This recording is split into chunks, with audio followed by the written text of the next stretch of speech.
Hello and welcome back to my YouTube channel. मैं हूं आपका टीचर शारिक और आप देख रहे हैं 3D एनिमेशन सीरीज़ का लेक्चर 9। प्रीवियस लेक्चर में हमने डिस्कस किया था मिरर टूल के हवाले से और हमने देखा था कि उसका बैकग्राउंड प्रोसेस मिरर टूल का किस तरह से काम करता है हमारे पास 3D मैक्स के अंदर, और इसके साथ साथ हमने ऑब्जेक्ट अलाइन टूल भी पढ़ा था।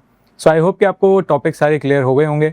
अगर स्टिल किसी को स्टूडेंट को कोई कन्फ्यूजन है तो वो कॉमेंट सेक्शन करके बता सकता है, तो मैं डेफिनेटली उसका रिप्लाई करूँगा या फिर मैं कोशिश करूँगा उस पर अलग से एक वीडियो बना दूँ। वो स्टूडेंट जिन्होंने अभी तक चैनल को सब्सक्राइब नहीं किया, चैनल को सब्सक्राइब कर लें, बेल आइकन दबा दें ताकि जैसे ही मैं कोई नया लेक्चर अपलोड करूं आपको उसका नोटिफिकेशन सबसे पहले मिल जाए। विदाउट एनी डिले चलते हैं अपने लेक्चर 9 की तरफ। मैं अपनी 3D मैक्स की स्क्रीन पे इस वक्त आ चुका हूं और आज का जो हमारा टॉपिक है वो प्रोजेक्ट ऑर्गेनाइजेशन के हवाले से। तो प्रोजेक्ट ऑर्गेनाइजेशन हमारे पास बहुत इंपॉर्टेंट टॉपिक है 3D मैक्स के अंदर। तो इससे पहले हम जो है कुछ टूल्स पढ़ें, इससे पहले मैं चाहता हूँ कि एक छोटा सा कॉन्सेप्ट है ताकि वो आज की टॉपिक में हम इसको कवर कर लें, ताकि आपको आगे चल के जो है बहुत ज़्यादा प्रॉब्लम ना हो जब आप नया प्रोजेक्ट क्रिएट करें या फिर कोई भी प्रोजेक्ट को सेव करेंगे। तो ये हमारे पास क्यों इतना ज़रूरी होता है कि क्या होता है कि जब आप आगे चल के इन फ्यूचर काम करोगे तो बहुत बड़े बड़े प्रोजेक्ट्स भी होते हैं जिस पे आप काम करते हैं। तो उस वक्त क्या होता है कि बाज़ औक़ात जो है हम लोग खुद भी भूल जाते हैं। मैं पर्सनली अगर अपना बताऊँ तो मैं भी अगर किसी प्रोजेक्ट पे 3 महीने तक काम ना करूँ, यानी कि मान लो मैंने 3 महीने पहले किसी एक प्रोजेक्ट पे काम किया था और उसके बाद 3 महीने का गैप आ गया, तो 3 महीने के बाद जब मैं दोबारा उस प्रोजेक्ट को देखूंगा तो मुझे उसको समझने में थोड़ा सा वक्त लगेगा। तो क्या होता है कि अगर मैंने उसको प्रॉपर्ली डॉक्यूमेंट करके नहीं रखा होगा या फाइलें मेरी आगे पीछे रखी भी होंगी और मुझे नहीं पता होगा कि कौन सा फोल्डर कहाँ पे है, तो माइट भी पॉसिबल कि 3 महीने बाद जो है मेरे लिए बहुत ज़्यादा प्रॉब्लम क्रिएट हो जाए और मुझे याद ही ना रहे कि मैंने कौन सी चीज़ कहाँ पे सेव की थी। तो इससे बचने के लिए जो है हमारे पास 3D मैक्स के अंदर प्रोजेक्ट ऑर्गेनाइजेशन का पूरा एक सेटअप होता है जिसको हम शुरू में ही सेट कर लेते हैं ताकि हम इन फ्यूचर जो भी प्रोजेक्ट्स बनाएं वो हमारे लिए प्रॉपर्ली डॉक्यूमेंटेड फॉर्म में सेव हो, ताकि उससे बाद में ये होता है कि हमारा टाइम भी जो है बचता है और हमें फाइल को ढूंढने में आसानी होती है। प्रोजेक्ट फोल्डर को सेटअप करने के लिए बहुत सिंपल है हमारे पास। देखो यहाँ मेन्यू बार पे मैं फाइल पे जाऊँगा और यहाँ से सेट प्रोजेक्ट फोल्डर पे एक बार क्लिक करूँगा। तो जैसे ही मैं सेट प्रोजेक्ट फोल्डर पे क्लिक करूँगा तो ये मुझसे पूछेगा कि कौन सा ऐसा लोकेशन है आपके पीसी में या कौन सी ड्राइव है जहाँ पे आप अपना प्रोजेक्ट सेटअप करना चाहते हैं। तो क्योंकि इस जो है सीरीज़ में मैं यहाँ पे डाउनलोड का फोल्डर यूज़ करूँगा तो मैं इसको बताऊँगा कि मैं डाउनलोड के अंदर जो है अपना प्रोजेक्ट सेटअप करना चाहता हूँ। तो डाउनलोड पे क्लिक करने के बाद मैं यहाँ से सिंपली ओके करूँगा। आप चाहो तो यहाँ से कोई भी ड्राइव सेलेक्ट कर सकते हो और उसके अंदर फोल्डर बना के अपना प्रोजेक्ट जो है वहाँ पे सेटअप कर सकते हो।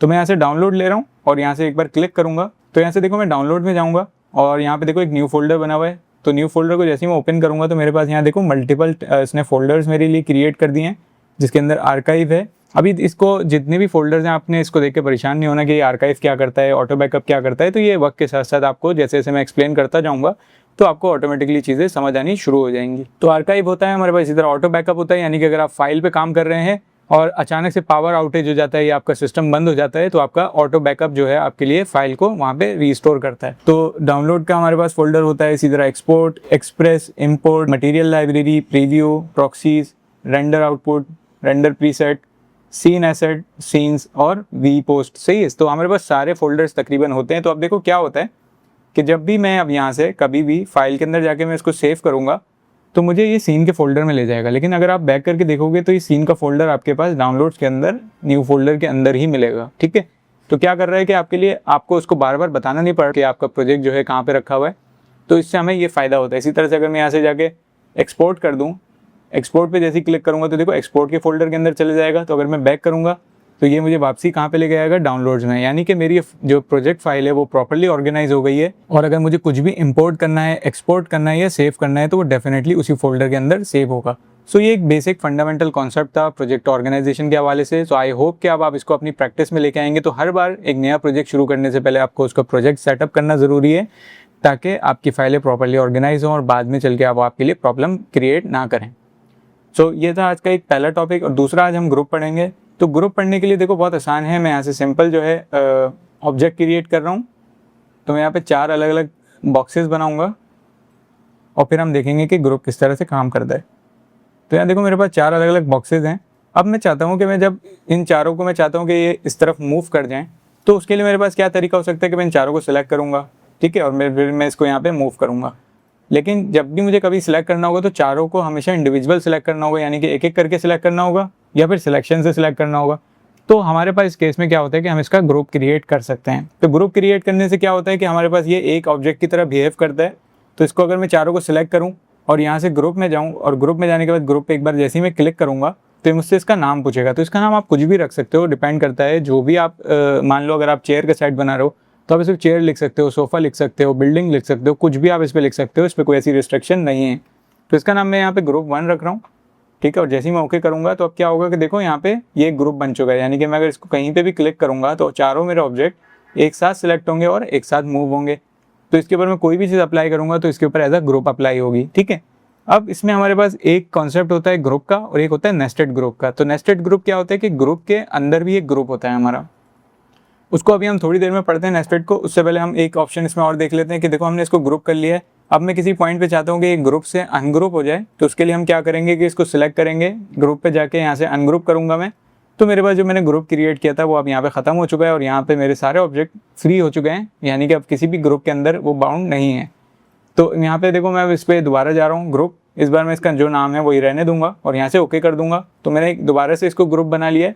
तो ग्रुप बनाने के बाद देखो होता क्या है कि जब आप सीन के अंदर काम करोगे तो हर बार ज़रूरी नहीं होता कि आप उसको अनग्रुप कर दो, क्योंकि अनग्रुप करोगे तो वो आपका ग्रुप ख़त्म हो जाएगा। लेकिन मैं चाहता हूँ कि मैं किसी पॉइंट पे इंडिविजुअल ऑब्जेक्ट पे काम भी कर सकूँ लेकिन मेरा ग्रुप भी सेव रहे। तो उसके लिए हम क्या करते हैं कि फाइल पे जाके इसको अनग्रुप नहीं करेंगे, अब इसको सिंपली यहाँ से ओपन करेंगे। तो जैसे ही मैं ओपन पे क्लिक करूंगा तो देखो पिंक कलर का एक मेरे पास यहाँ पे बाउंडिंग बॉक्स आ रहा है, जो कि मुझे क्या इंडिकेट कर रहा है कि चारों ऑब्जेक्ट जो हैं वो किसी ग्रुप के अंदर बंद हैं लेकिन इस वक्त ग्रुप ओपन है। यानी कि मैं अगर एक सिंगल ऑब्जेक्ट पे क्लिक करूँ तो वो सिलेक्ट हो जाएगा और अगर मैं उसको मूव करूँ तो देखो पिंक कलर का जो मेरा बाउंडिंग बॉक्स है वो इसके साथ मूव कर रहा है, जो कि मुझे बता रहा है कि मेरा ये ग्रुप है, ठीक है। तो अगर मान लो मैं इसको रोटेट करना चाहता हूँ तो मैं इसको रोटेट कर लूँगा। रोटेट करने के बाद मैं सिंपली ग्रुप पे जाऊंगा और यहाँ से इसको क्लोज कर लूँगा। तो क्या होगा कि मेरा ग्रुप बंद हो जाएगा। तो ये बहुत यूज़फुल टूल है ग्रुप के हवाले से कि जब आपको मल्टीपल ग्रुप्स पे काम करना होता है तो आप उस ग्रुप को अनग्रुप नहीं करते बल्कि उसको ओपन करके उसमें काम करते हैं और काम होने के बाद उसको वापस क्लोज करते हैं, ठीक है। फिर इसी तरह से देखो हमारे पास नेस्टेड ग्रुप का एक कॉन्सेप्ट होता है। नेस्टेड ग्रुप क्या होता है कि एक ग्रुप है, इसकी मैं कॉपी ले लूँ तो अब मेरे पास यहाँ पे 2 ग्रुप हो गए, एक ये ग्रुप है और एक ये ग्रुप है। इसी तरह से मैं इन दोनों को सिलेक्ट करके और यहाँ पे मैं इसकी कॉपी ले लूँ तो मेरे पास अब ये 4 अलग अलग ग्रुप हैं। लेकिन अगर क्या हो कि मैं इन चारों को सिलेक्ट करके यहाँ से ग्रुप लूँ और इनको भी ग्रुप कर लूँ और यहाँ से ओके कर दूँ तो अब देखो क्या हुआ कि एक नया ग्रुप बन गया और इसके अंदर 4 अलग अलग छोटे ग्रुप्स हैं। तो ये हमारे पास कहलाता है नेस्टेड ग्रुप, यानी कि ग्रुप के अंदर ग्रुप, यानी कि इसमें कोई आपके पास लिमिटेशन नहीं है कि आप कितने ग्रुप्स एक के अंदर एक बना सकते हैं। तो इसके अंदर आप जितने ग्रुप चाहो आप बना सकते हो, ठीक है। तो इस केस में अब हम क्या करेंगे, देखो इस केस में अगर मैं यहाँ से जाके ओपन पे क्लिक करूँगा तो क्या होगा कि सबसे पहले बड़ा वाला ग्रुप खुलेगा, ठीक है। अभी भी 4 ये देखो छोटे बंद हैं, तो इन चारों पे क्लिक करके इनको मुझे इंडिविजुअली यहाँ से ओपन करना पड़ेगा। तो फिर ये चारों ग्रुप ओपन होंगे और मेरा इंडिविजुअल ऑब्जेक्ट यहाँ से मैं सिलेक्ट कर सकता हूँ। लेकिन अब यहाँ पे इस तरह से सोच के चलोगे, अगर आपके पास यहाँ पे 50 या 60 ग्रुप हैं, नेस्टेड ग्रुप हैं और बहुत ज़्यादा कॉम्प्लेक्स सीन हुआ है, तो उसमें अगर आप एक एक करके एक ग्रुप को खोलोगे तो आपको बहुत ज़्यादा यहाँ पे टाइम लग जाएगा, आपको प्रॉब्लम होगी काम करने में। तो उससे बचने के लिए देखो मैं सबसे पहले इसको सिलेक्ट करके वापस क्लोज कर रहा हूँ। हमारे पास यहाँ 3D Max एक और ऑप्शन देता है जिसमें हम कहते हैं कि इसको ओपन रिकर्सिवली, यानी कि आप जैसे ही इस पर क्लिक करेंगे जितने भी नेस्टेड ग्रुप होंगे वो सारे इसके लिए अनग्रुप कर देगा फौरन, ठीक है। यानी कि अनग्रुप मतलब नहीं, अनग्रुप के बजाय उसको ओपन कर देगा। तो जैसे ही मैं इस पर क्लिक करूंगा तो देखो मेरे पास क्या हुआ कि एक बड़ा ग्रुप था वो भी ओपन हो गया, इसके साथ साथ जो छोटे ग्रुप्स थे वो भी ओपन हो गए। तो मैं किसी भी ऑब्जेक्ट को मैनिपुलेट कर सकता हूँ, वो मुझे यहाँ पे दिखाता रहेगा, ठीक है। और काम होने के बाद मैं इन सबको सिलेक्ट करके यहाँ से क्लोज कर दूंगा, ठीक है। तो ये था हमारा कॉन्सेप्ट ग्रुप का, ओपन का। फिर इसमें एक कमांड आती है एक्सप्लोड की। तो एक्सप्लोड क्या करता है कि आपको अगर किसी पॉइंट पे, जैसे हमने इसके अंदर इस वक्त 1 2 3 4 ग्रुप और एक बड़ा ग्रुप, यानी कि 5 ग्रुप हमने इसको यहाँ पे दिए हुए हैं। अगर मैं चाहता हूँ किसी पॉइंट पे कि मेरे सारे ग्रुप खत्म हो जाएं बिल्कुल, ठीक है, तो उसके लिए हम यहाँ सिंपली इस पर क्लिक करेंगे और यहाँ से ग्रुप में जाके एक्सप्लोड पे क्लिक करेंगे। तो जैसे ही आप एक्सप्लोड पे क्लिक करोगे तो क्या होगा कि आपके सारे ऑब्जेक्ट जो है अलग हो जाएंगे और जितने भी आपने ग्रुप्स बनाए थे वो सारे डिलीट हो जाएंगे। तो ये बहुत शॉर्टकट है किसी भी सीन के अंदर मल्टीपल ग्रुप्स को एक साथ डिलीट करने का। सो आई होप कि आपको ये काफ़ी बेहतर तरीके से समझ आया होगा। फिर इसी तरह से एक एग्जांपल और है इसके अंदर अटैच और डी अटैच की, उसको भी देख लेते हैं। तो मैं यहाँ से तीनों को डिलीट कर रहा हूँ और इसको यहाँ पे रख रहा हूँ। तो देखो सबसे पहले क्या कर रहा हूँ, इसको सिलेक्ट करके यहाँ से ग्रुप बना रहा हूँ, इसका नाम वही रखते हैं और यहाँ से एंटर करता हूँ तो यहाँ एक ग्रुप बन गया, ठीक है। अब मैं यहाँ एक अलग बॉक्स बना रहा हूँ, ठीक है। मान लो आप इस ग्रुप पे काम कर रहे थे तो आप एक न्यू ऑब्जेक्ट यहाँ पे क्रिएट किया है। अब मैं चाहता हूँ ये वाला ऑब्जेक्ट जो है मेरा इस ग्रुप के अंदर चले जाए, ठीक है, क्योंकि अब मैं नहीं चाहता कि मैं दोबारा से एक नया ग्रुप बनाऊँ। तो उसके लिए क्या करना पड़ेगा कि जो ऑब्जेक्ट आप किसी ग्रुप के अंदर लेके जाना चाहते हो उस ऑब्जेक्ट को आप सिलेक्ट करोगे, यहाँ से ग्रुप में जाओगे। तो यहाँ पे हमारे पास एक ऑप्शन दिया हुआ है अटैच के नाम से। तो अटैच पे मैं जैसे ही क्लिक करूँगा तो जिस भी मैं ग्रुप पे लाके क्लिक करूंगा तो ये ऑब्जेक्ट उस ग्रुप के साथ क्या हो जाएगा, मर्ज हो जाएगा। तो अब देखो क्या होगा, मैं इसको सिलेक्ट करके अगर मूव कर रहा हूँ तो मेरे पास ये वाला ऑब्जेक्ट भी मूव करेगा। फिर इसी तरह से अगर मैं इस ऑब्जेक्ट को वापस इस ग्रुप से बाहर निकालना चाहता हूँ तो सबसे पहले मुझे जो है ग्रुप को ओपन करना ज़रूरी है। तो मैं ग्रुप को ओपन करूँगा, इस वाले ऑब्जेक्ट को सिलेक्ट करूँगा और यहाँ से ग्रुप के अंदर जाके डीअटैच पे क्लिक करूँगा। तो जैसे ही मैं डीअटैच पे क्लिक करूँगा जितने भी ऑब्जेक्ट सिलेक्टेड होंगे वो क्या होंगे, इस ग्रुप से बाहर आ जाएंगे। तो अब देखो बाउंडिंग बॉक्स मेरा यहीं तक रह गया है, ठीक है। तो यानी कि वो ग्रुप मेरा जो था वो पहली वाली फॉर्म पे आ गया और ये वाला ऑब्जेक्ट मेरा ग्रुप से बाहर चला गया है। तो इसको मैं यहाँ पे क्लोज कर लूँगा, ठीक है। फिर इसी तरह से एक और इसमें एक कॉन्सेप्ट है यहाँ पे असेंबली का। तो असेंबली देख लेते हैं क्या करता है। तो असेंबली देखने के लिए जो है मैं यहाँ पे देखो 3 अलग अलग जो है सेट्स बनाऊंगा। सबसे पहले तो मैं यहाँ बॉक्स लूँगा, तो यहाँ पे 3 बॉक्स का मैं एक सेट बनाऊंगा और यहाँ पे एक सेट बना लेता हूँ और इसी तरह से एक सेट में यहाँ पे बना लेता हूँ। तो ये डिमॉन्स्ट्रेशन के लिए खाली दिखा रहा हूँ, ज़रूरी नहीं है कि 3 का सेट हो, आप कितना भी चाहो बना सकते हो, आपकी मर्ज़ी है। तो इन तीनों को मैं सेलेक्ट करके यहाँ पे एक ग्रुप लूँगा और इसको मैं ग्रुप बना लूँगा। इसी तरह से मैं इसको ग्रुप लूँगा, यहाँ से ग्रुप करूँगा और इसको ग्रुप 2 बना लूँगा। इसी तरह से मैं इसको सिलेक्ट करके यहाँ पे ग्रुप 3 बना लूँगा, ठीक है। अब हमारे पास क्या हो रहा था कि अभी हमने थोड़ी देर पहले पढ़ा था कि हम इसको इन तीनों को अगर हमें एक ग्रुप के अंदर बंद करना हो तो हम इसके ऊपर एक और ग्रुप भी बना सकते हैं। लेकिन उसमें प्रॉब्लम ये आती है कि जब भी आपको काम करना होगा तो आपको हमेशा जो है इस ग्रुप को पहले ओपन करना पड़ेगा और उसके बाद ही आप उसमें काम कर पाएंगे, अदरवाइज आप उसमें काम नहीं कर पाएंगे। तो उसमें क्या होगा कि हमारे पास जो है असेंबली का एक ऑप्शन यहाँ पे अवेलेबल होता है। यानी कि अगर मैं इन तीनों को सिलेक्ट करूँ, यहाँ से ग्रुप में जाऊँ और यहाँ से असेंबली बटन पे क्लिक करके असेंबल पे जाऊँ तो मुझसे ये पूछेगा कि असेंबली का नाम क्या है। तो इसका नाम मैं कुछ भी रख सकता हूँ, मान लो मैं इसका नाम असेंबली 1 रख लेता हूँ और यहाँ से मैं ओके करूँगा। तो जैसे ही मैं ओके करूँगा तो मेरे बीच में देखो एक सेंटर पे इसने एक हेल्पर दे दिया है। तो ये बेसिकली ग्रीन लाइन हेल्पर होती है।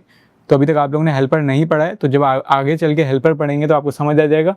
तो अब क्या हुआ है कि ये तीनों जो ग्रुप हैं ये इसके साथ यहाँ पे असाइन हुए हैं। तो अब क्या होगा कि देखो मैं यहाँ से अगर इसमें गया असेंबली में तो मैं असेंबली को ओपन कर सकता हूँ। तो मेरे पास ये ग्रीन बॉक्स अवेलेबल है, इसको मैं जैसे ही क्लिक करूँगा तो क्या होगा, देखो तीनों जो मेरे सेट थे वो तीनों इसके साथ क्या हो गए, लिंक हो गए। यानी कि अगर मैं इसको रोटेट करूँगा तो वो एक एज अ इंडिविजुअल ऑब्जेक्ट की तरह काम कर रहे हैं मेरे पास।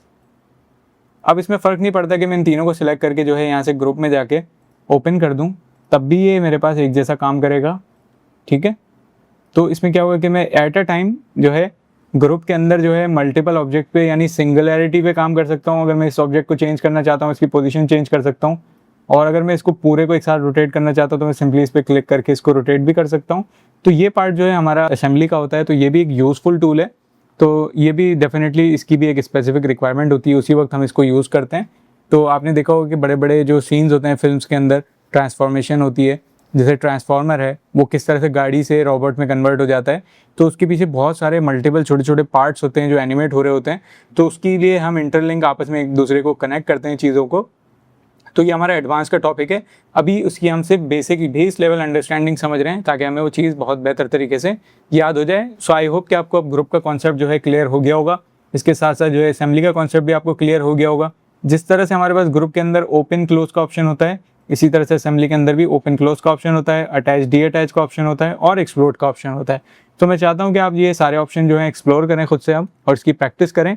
और अगर किसी स्टूडेंट को स्टिल कोई कन्फ्यूजन हो रही हो तो वो मुझे कमेंट सेक्शन करके बता दे ताकि मुझे समझ में आ जाए। अच्छा देखो होता क्या है कि मैं क्लासरूम में जब पढ़ाता हूँ तो मेरे सामने स्टूडेंट बैठे हुए होते हैं, तो मैं उनसे लाइव फीडबैक ले रहा होता हूँ। तो मुझे वहाँ पे समझ आ रहा होता है कि स्टूडेंट किस तरह से चीज़ों को सीख रहा है। तो यहाँ पे ऑनलाइन लेक्चर करने के बाद जो है मुझे आप लोग की तरफ से फीडबैक जब तक नहीं मिलेगा तो मुझे ये चीज़ समझ में नहीं आएगी कि आप कितनी अच्छी तरीके से उस चीज़ को समझ पा रहे हैं। तो मेरी आप सबसे रिक्वेस्ट है कि आप लोग लाजमी कमेंट किया करें। मैं कमेंट पढ़ता हूँ और उससे मुझे जो है बेहतर तरीके से चीज़ समझ आती है कि आप लोगों को कितना बेहतर जो है कॉन्सेप्ट डेवलप हो रहा है और उसकी अंडरस्टैंडिंग आपको कितनी अच्छी तरीके से आ रही है।